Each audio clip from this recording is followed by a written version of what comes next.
Hello, this is my first blog. সবাই support করবেন, subscribe করবেন, লাইক দিবেন প্লিজ। আমি ঢাকা থেকে কক্সবাজার যাচ্ছিলাম।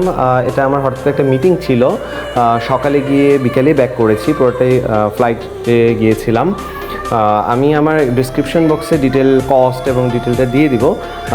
ওখানে আমরা যাওয়ার পরে এটা আমার রুমটা ছিল এরকম, খুব সুন্দর।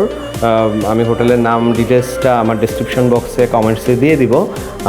আমার হোটেল রুমটা খুবই সুন্দর ছিল। এটা মেবি এখন ডিসকাউন্টটা 5,000 টাকার মতো করেছিল পার ডে।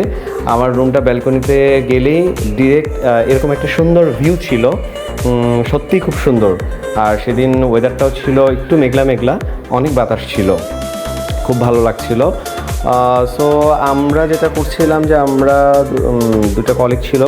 সো এরপর আমরা নেমে বিচে চলে গেলাম। নিচে গেলে তো আসলে ডাব না খেলে হয়ই না, খুব সুন্দর। ওখানে এই ফ্রুটসটা মনে হয় অনেকেই ট্রাই করেছেন, খুব টক বাট ভালো লাগছিল। তারপর আমরা পালঙ্কিতে গিয়েছিলাম লাঞ্চ করতে। ওদের লাঞ্চের আইটেমগুলোর নামগুলো খুব ইউনিক আর আসলেই খুবই মজার। সো কিছু ফুড আমরা নিয়েছিলাম। এরপরে চলে গেলাম বাইক রাইড করতে। তো মজার ব্যাপারে এখানে আপনারা একটু সাবধান থাকবেন। ওরা কিন্তু আমাকে বলেছিল একটা রাইড 600 টাকা। এরপর যেতে যেতে আমাকে কাঁকড়া বিচ পর্যন্ত নিয়ে গিয়েছিল। সো পরবর্তীতে অনেক বড় একটা বিল করেছে। এরপর সন্ধ্যার দিকে আমি অটোতে চলে আসলাম আবার কক্সবাজার এয়ারপোর্টে। দেন ওখান থেকে আবার ফ্লাইট করে চলে আসলাম। এই যে আমি উঠছি আবার, তারপরে লক করে।